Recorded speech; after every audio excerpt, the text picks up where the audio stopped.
This week's episode of The Graveyard Shift is brought to you by our sponsor, Trixie B. Trixie, thank you very much for your generous contribution. It's because of people like you that we're able to do the show, and it is very much appreciated. If you'd like to help support the show, we'll tell you how at the end of the episode. And now, let's begin. My name is Sheldon, and this is The Graveyard Shift, horror with Sheldon and Mike.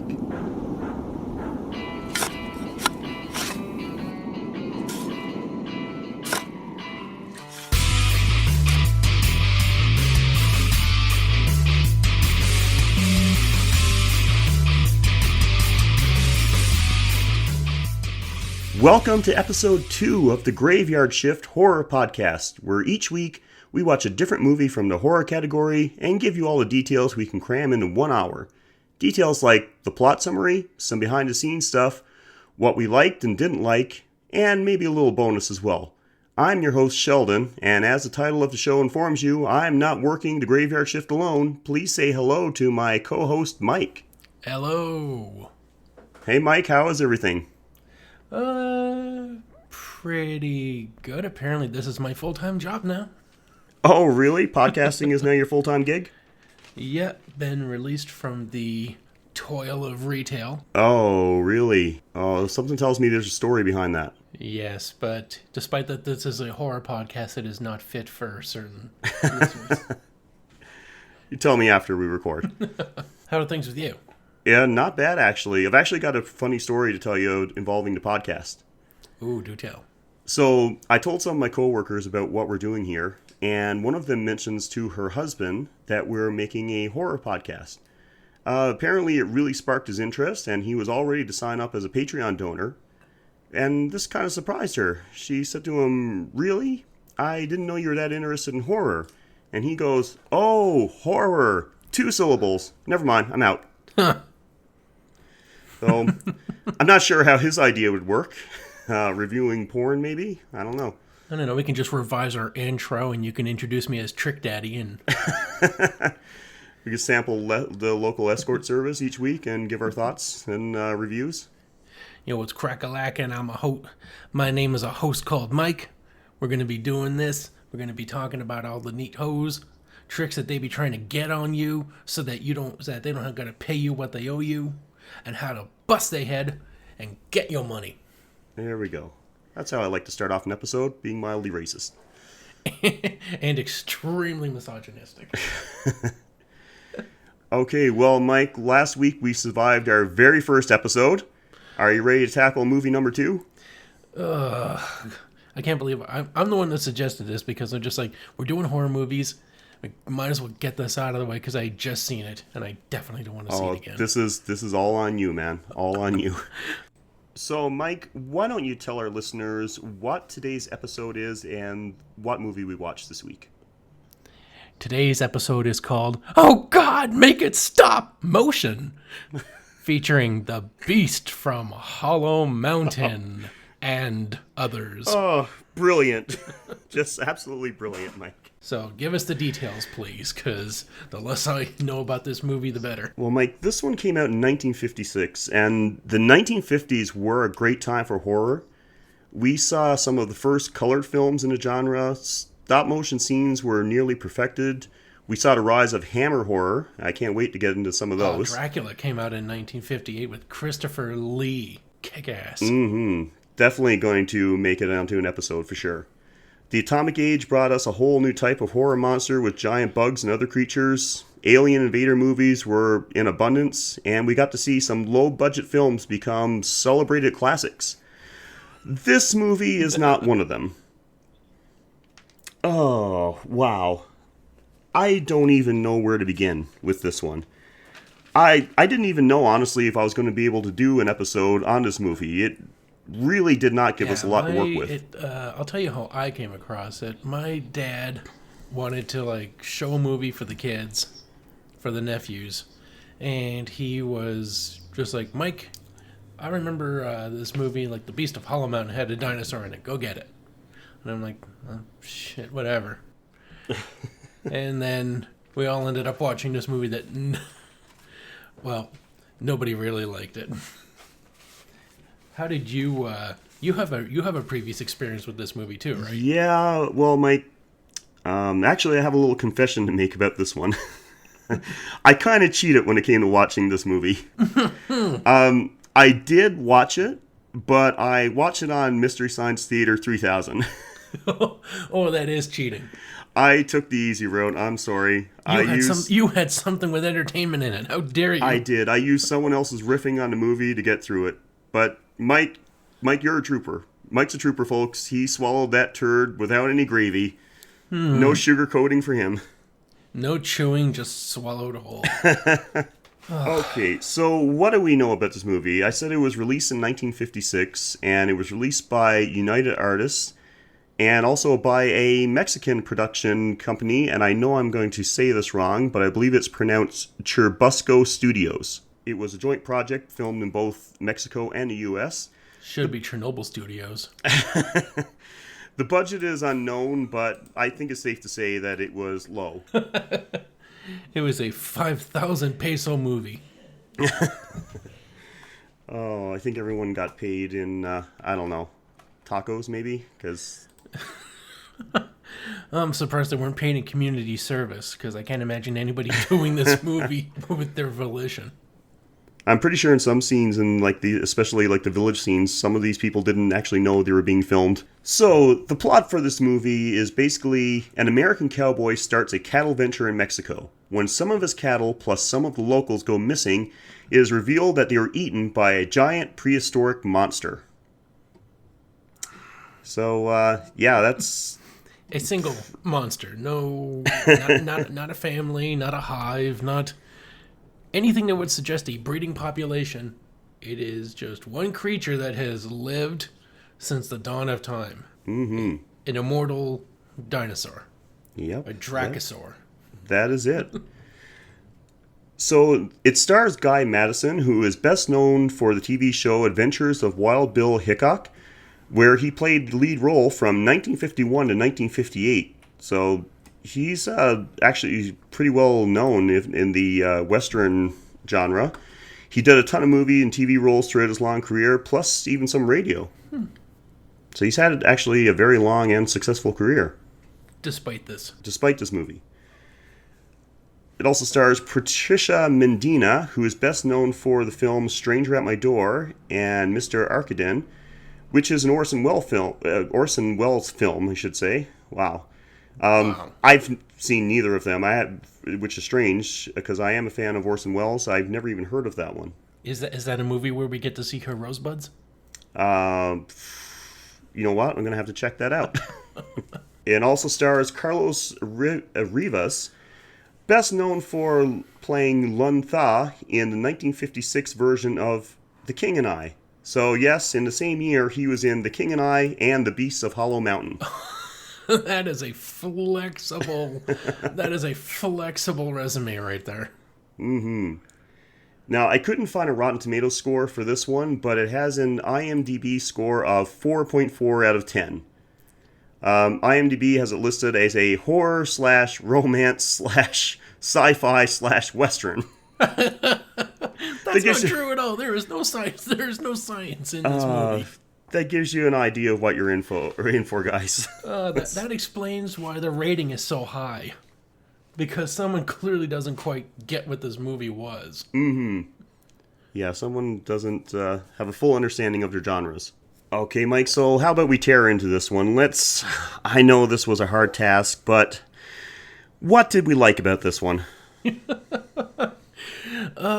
Well, for me, I've only got one like, and that was when I just kept laughing my ass off as soon as the monster arrived. From the first time you get to see his feet, to the fact that he's just like going through, just trailing through the landscape with his tongue wagging in the air like he's going, like, it's the only thing I can imagine for him to just be like wagging his tongue out so much. Like, fuck. And like, only because I was laughing so hard. So what you're saying is the one thing you liked about the movie was that the monster was so ridiculous it made you laugh. it was something bad about the movie that actually got a reaction out of me besides repugnant apathy. Oh, well, I was digging a bit. I guess I am stretching, but one of the things I did like about it was the setting, actually. It was, you know, kind of original.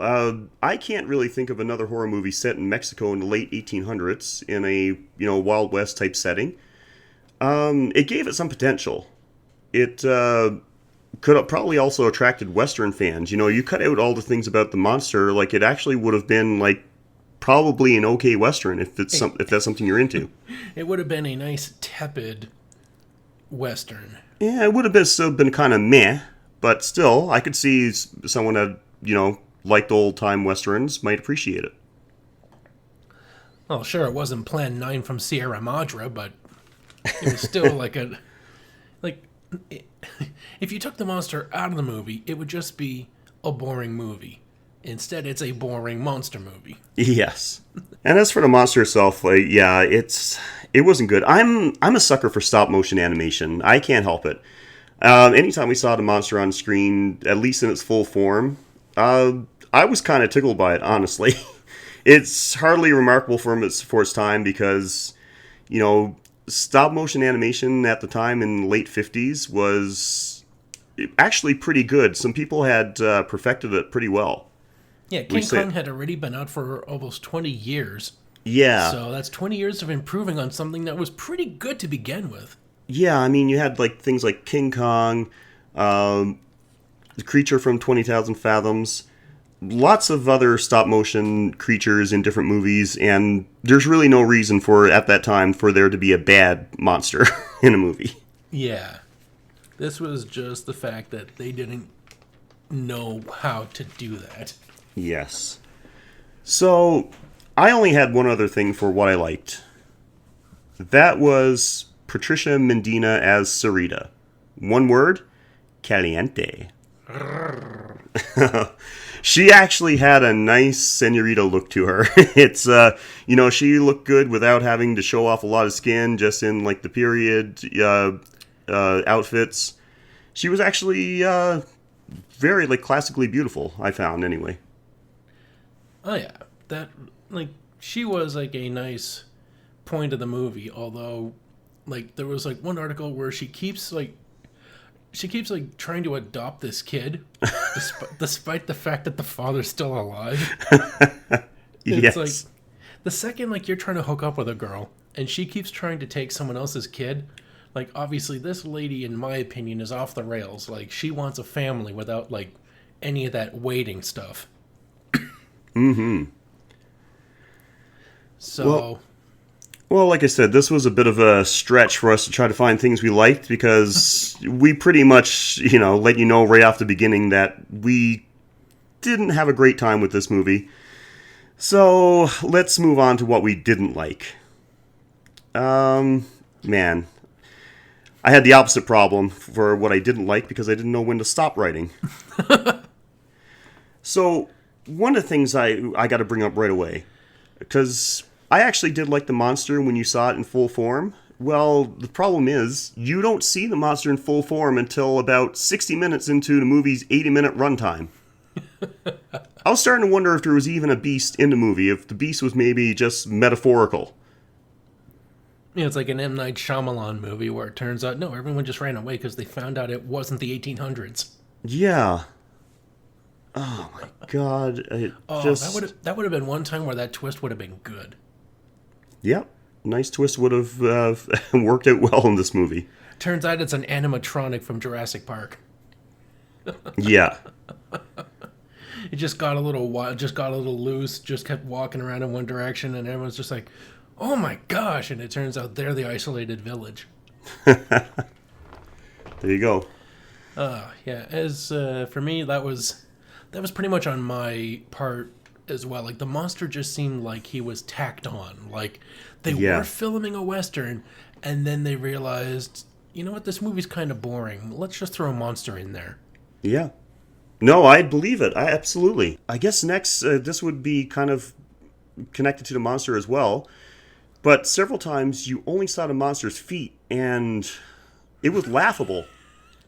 It was painful, actually. It's true. It's like a guy just like put on dinosaur boots and walked around in the muck. Yeah, it was obviously just somebody wearing some prosthetic monster legs, which wouldn't have been so bad, except for the perspective. They didn't build a miniature set for the beast to walk on or anything. They just had it walk on ordinary grass and soil, and it didn't look like it was big at all. It looked like, a regular-sized person's feet.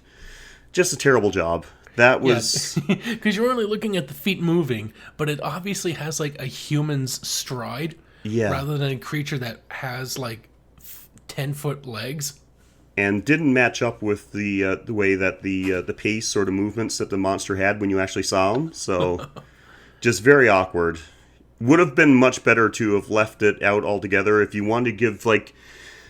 allude to the monster, would have been better just to see like a shadow or something like that instead of these feet.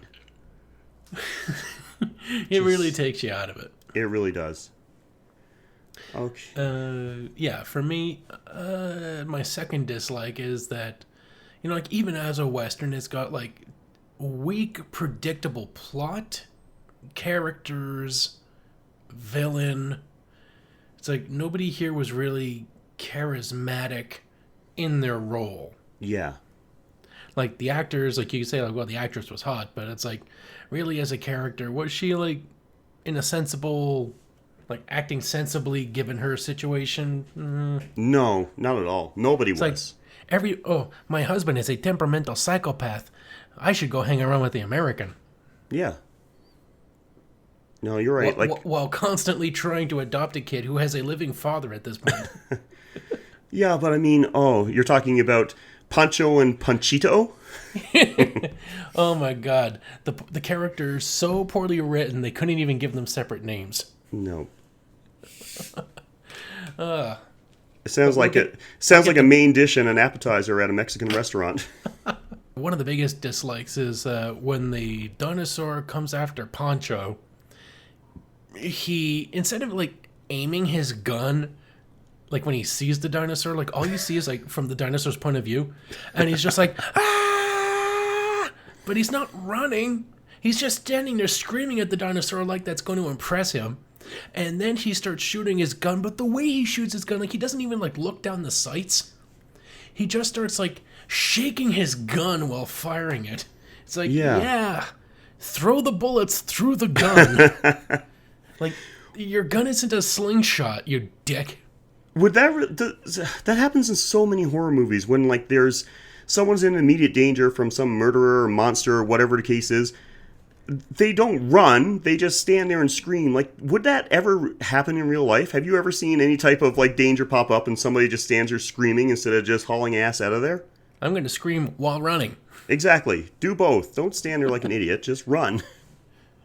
Yeah, it's not like you're not, unless you're trying to turn Super Saiyan, it's not going to work. Yeah. So frustrating. And then, like, they keep talking about this big parade coming up. This big parade is coming up. And then you get to see the parade, and it's just a bunch of people, like, just, like, casually jumping from side to side while wearing masks and shit. No major dancers, no exciting music. It's just, like, a bunch of people, like, let's, like, all the extras showed up hungover and decided, okay, it's a parade. Yay, wee. What the hell was that? I had no idea what was going on in that parade. I don't even know what the cause of the parade was. Like, like if it was like Dia de los Muertes, that would have been awesome. The people that were in the parade, the people wearing the masks, like the paper mache mask, they were so much scarier than the monster itself. The movie should have been about them. True. Oh my god, if I went to a swamp and saw one of those people standing there, that would have been like, I'd be like, no, I'll take the being eaten by a dinosaur, thank you. I don't know what you're going to do to me, but... Okay, so what's your final dislike of this movie? Well, my final dislike for the movie, it's not something that I actually got while watching the movie. It's something that I discovered while doing a little bit of research. The script for The Beast of Hollow Mountain was actually written by visual effects pioneer Willis O'Brien. who's best known for stop motion animation on The Lost World, King Kong, and Mighty Joe Young. But he had absolutely nothing to do with the visuals in this movie. He was also the mentor of Ray Harryhausen, right? That is absolutely right. Probably one of the biggest names in stop motion animation. Yeah, he actually learned his craft from Willis O'Brien. Yeah, so this was the granddaddy of special effects. Yeah, and he had a hand in this movie. That's right. Yeah, apparently the only thing that he did with his movie is that the script was based off a story or, a short story that he had written. I think it would have been a much better movie if someone else had written it and O'Brien had done the visuals. Seems like a pretty big wasted opportunity. But apparently, originally he was signed on to not only script the movie, but to do all the visuals as well. But talks broke down somewhere along the line before filming started. And he walked off the project.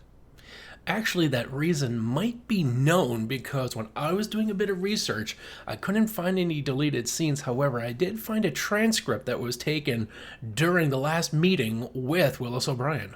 Really? Something that explains why he wasn't more involved with the movie? Yep, and that will be this week's presentation on It Came from the Cutting Room Floor.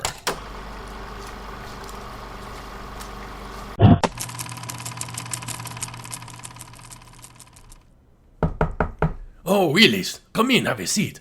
Are you here to discuss the models for the monster? What monster? I had just read over the script that you sent me based on my story, and the damn thing only shows up at the end. Oh, see, the people, they can't be looking at a monster for like 2 full hours. Look at King Kong. He didn't show up until the end either. That's not true at all. Everyone remembers the skyscraper scene because it's the first time you see the full monster. They save it for the end. That's why it's classic. No. Pretty sure he killed a dinosaur in the middle of the movie. Are you sure you're not thinking about this movie? This is the one with the dinosaur. The creatures will be on the marquee. People will expect to see it. No, they want suspense. Let the monster be in their imagination. That's why radio serials are so great and they will never go away. Because the scariest things are the unseen. Pretty sure people are going to be disappointed. I didn't get approval for any of the articulated puppets, and why do you keep addressing them as singular? Well, articulated puppets are really expensive. Nope, pretty sure they're not, actually. So we're deciding it is just one monster. One monster. What? So you bought my script about the world of dinosaurs that stumble onto our world, and now there's only going to be one? But how are you going to know there's more after they kill it and follow the rest to the hollow center of the earth? Well, the budget only allows one clay dinosaur, so it's just going to be the one dinosaur. So it's not so much a hollow earth as a hollow mountain. How the hell is anyone going to buy that a single dinosaur somehow survived millions of years on its own? What is this, like a Dracula dinosaur or something? Of course not. It is walking around during the day. Okay. But how is anyone going to reconcile an immortal single creature with no breeding population? Did King Kong have a mom or a daddy? No. Everyone knows the last creature of any race lives forever and gets really big. That doesn't make any sense. They're not going to be thinking about that. They're going to be wrapped up in the romance, the fight scenes, and the big parade. Not to mention the cattle wrestling. Americans love their cattle wrestling. Why do you think John Wayne has a career? I can't watch my screenplay get butchered like this. I'm out. Take my name off this pile of bull. Bull, eh?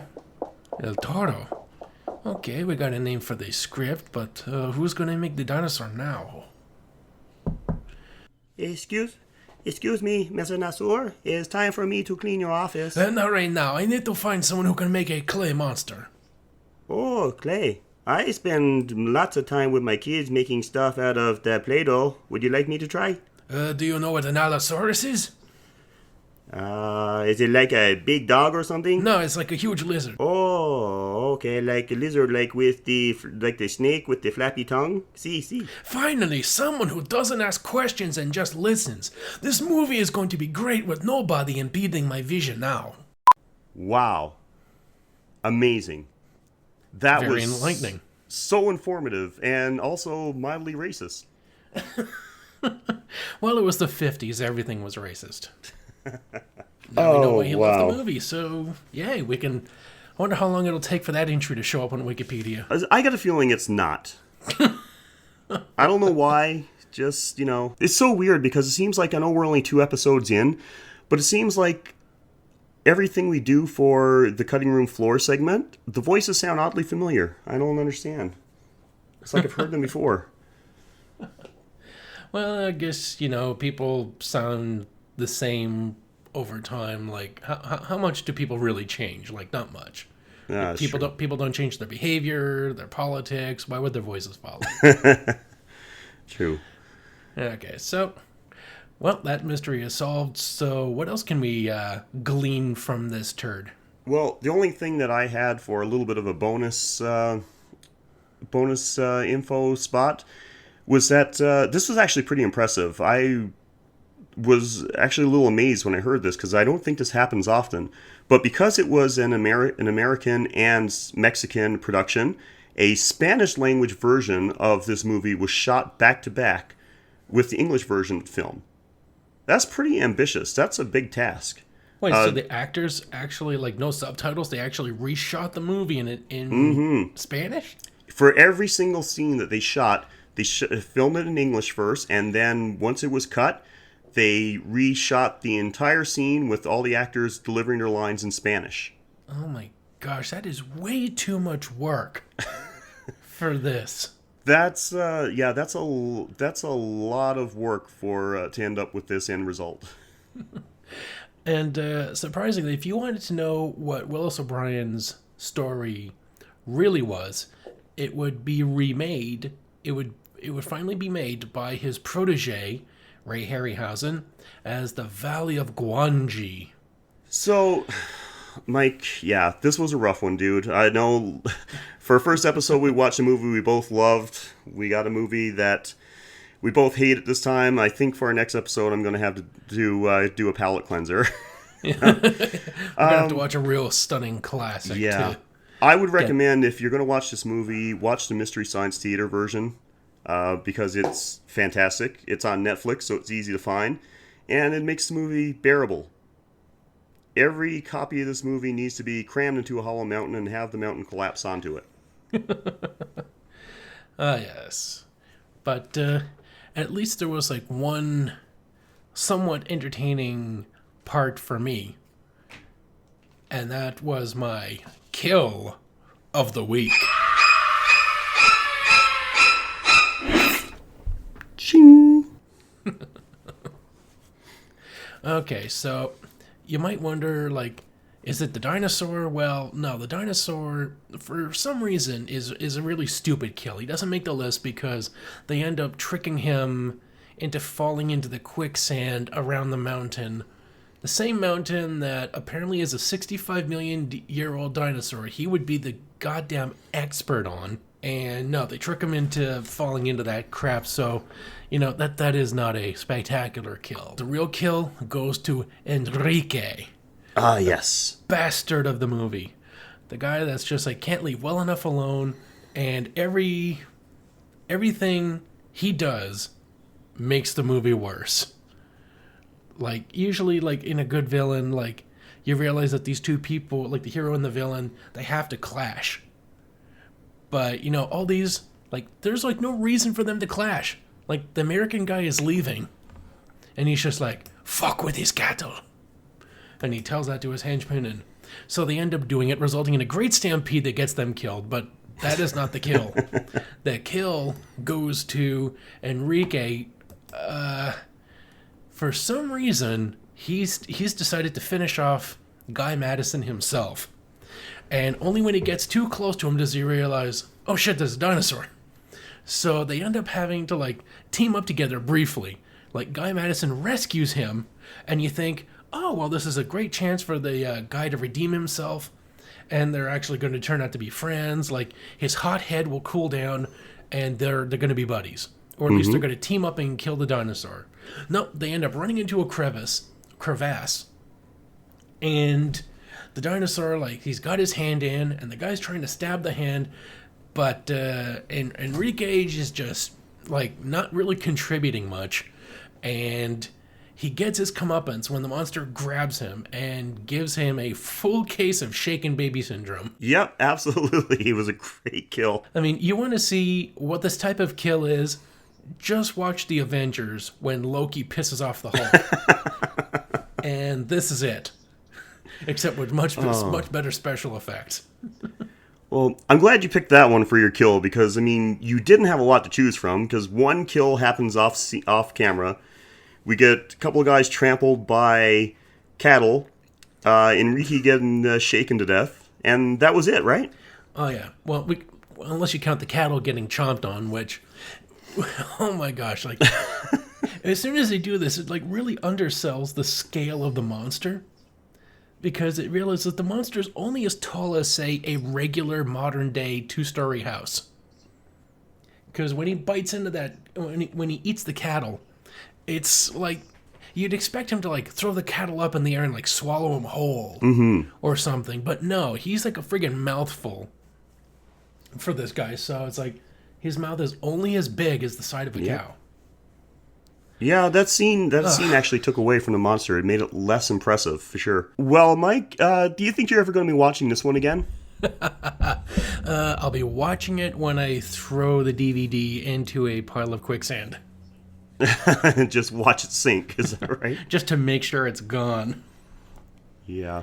Yes, this one was pretty bad, but as bad as this movie was, there are worse monster movies out there, believe it or not.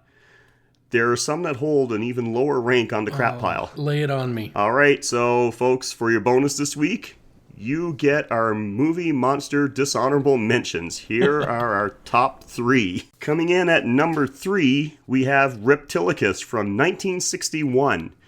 Reptilicus is a Danish-American movie that had a budget of approximately $100,000. It has an IMDb score of 3.7 out of 10, so yes, lower than The Beast of Hollow Mountain. As for the plot, copper miners discover part of a frozen tail of an acid-spewing prehistoric monster, and due to careless mishandling, scientists inevitably bring it back to life, and it goes on a rampage through Copenhagen. And it does have some similarities with our title movie. It too was filmed twice, shot by shot in 2 languages, English and Danish, with the same cast except for one actress that couldn't speak English. So yeah, it's like that's I give them props for that. That's a big undertaking. Also, it was featured on season 11 of Mystery Science Theater 3000. So if you want to watch it, are we just pulling everything from that show?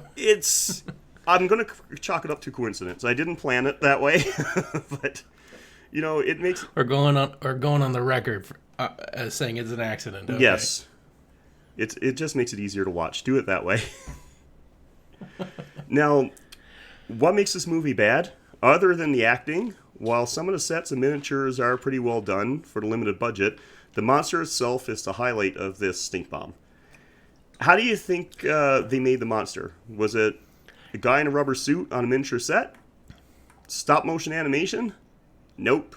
They used a puppet. That's right. Wow. Yeah, this monster is part marionette, part prosthetic-laden sock puppet. So they just decided, forget the animation. We're just gonna like move this thing on strings, and no one's gonna balk at it. Yeah, and you can tell too. You can tell by the movement that it's like totally like floating around on strings. It has a very notorious scene with people that like bad monster movies. When the monster attacks a farm, it tears the roof of a house and eats a farmer inside. What gets eaten is either a cardboard cutout of the actor that played the farmer, or even possibly a hastily drawn cartoon of the farmer. Oh my god, no doll, no nothing, no animation of any kind. No. It's just, I'm gonna eat this still image and that's it. Yeah, if it was a cartoon, it was done in 3 frames. So it's worth it. Look up go on YouTube and look up Reptilicus eating scene, and it's worth it. And that scene and any scene where the monster sprayed acid, it's equally bad. So it was also left open-ended for a sequel, which I don't know if it actually happened or not. I'm honestly afraid to check. I don't want to know. Oh my gosh. Okay, so is there anything else about this movie? No, everything you need to know about Reptilicus, you now know. Well, I got my own stinker that I've seen. It took me a while to remember it, but did you ever see a movie called Night of the Lepus? Oh, I have not seen it, but I know it's notorious. It's got DeForest Kelly in it. Bones from Star Trek? Yeah. Except he should have performed surgery on this movie because it was pretty bad. Now, guess what the lepus is? Lepus. I don't know. Grasshoppers? Night of the Leapers would have been a good movie.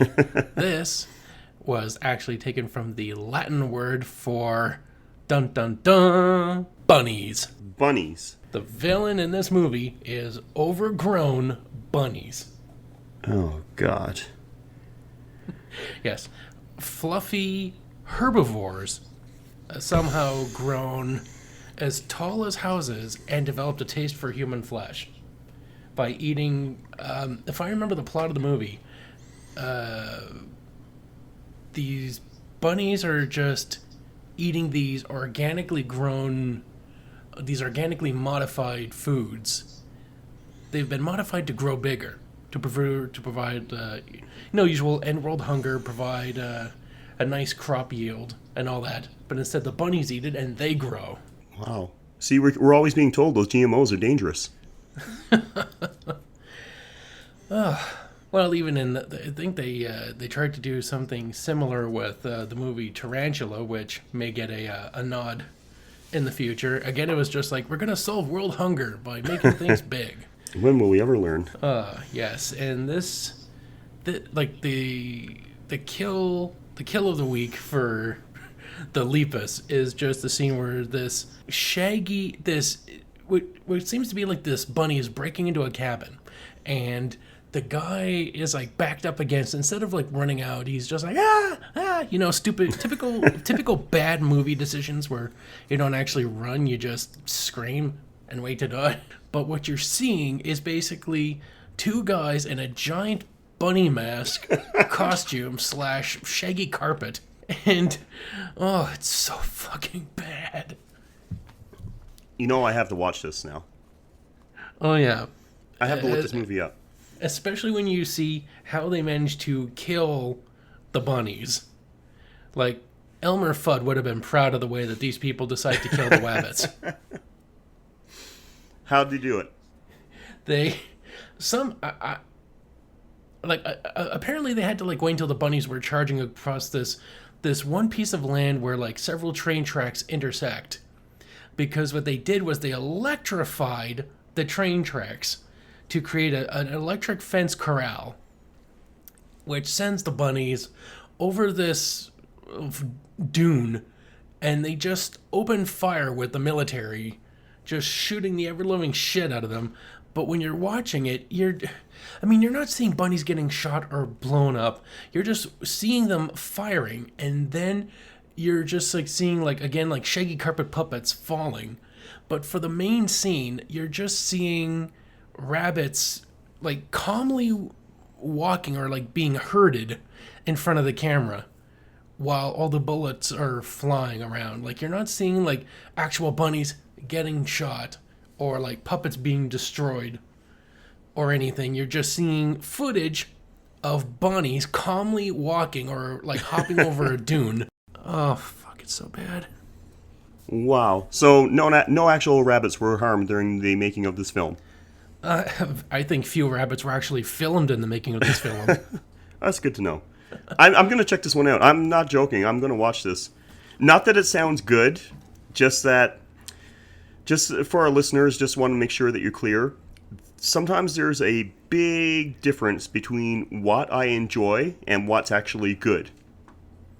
Like, I'm okay with watching a bad movie every once in a while. This might have to be on the list. Okay, so on to number 1 of our monster movies worse than The Beast of Hollow Mountain. And coming in at number 1, dun, dun, dun, dun, we have The Giant Claw from 1957. Is it Dr. Claw? Oh, that would have been better. Well, The Giant Claw is an American monster movie from Columbia Pictures. The budget is unknown, but it was obviously and painfully low. As for the plot, you're going to love this one. Global panic ensues when it is revealed that a mysterious UFO is actually a giant bird whose body can produce an antimatter shield, making it impervious to artillery, flies at supersonic speeds, and has no regret for life or architecture. So it's War of the Worlds, but War of the Birds instead. Pretty much. And while the whole, destruction of the world thing is not that different from the plot of a lot of monster movies, there's one thing that makes this just a giant pile of shit. And it is the monster. Oh my god. Oh, please tell me about the monster. I don't know if I've ever seen a more ridiculous looking thing on the screen. It looks like, the best way I can describe it is a meth-addicted turkey. It looks like something you'd hallucinate on a bad acid trip while you're watching Sesame Street. There's no way to explain it. I've got to send you a picture of it. I'm going to do this while we're broadcasting. I'm going to send you a picture just so that I can get your reaction. Okay, we're going to get a live reaction of what made this monster so deplorable. So, like a lot of movies, originally the monster was supposed to be stop-motion animation, but due to budget restraints, the stop-motion part of it got scrapped, and he actually went for a cheaply made marionette instead. Oh, so they went the Reptilicus way. Yep, and I don't know what it is about Mexico, but the monster was made in Mexico. Oh, so let me guess, it's going to be really colorful. Well, the movie was black and white, actually. Even though it came out a year after The Beast of Hollow Mountain, which was color, this movie was black and white. Oh, I've got the perfect picture to send you. I just need to save this and send it to you. It cracks me up every time I see it. It makes me laugh. So supposedly the cast of the movie had no idea what the monster would actually look like while they were filming. So they had no idea what it would look like until they actually went to the film's premiere. Oh my gosh. The whole monster was put in post? Yep. Everything about it was put in post. There you go. Okay, 3. Here it is, folks. 2. Is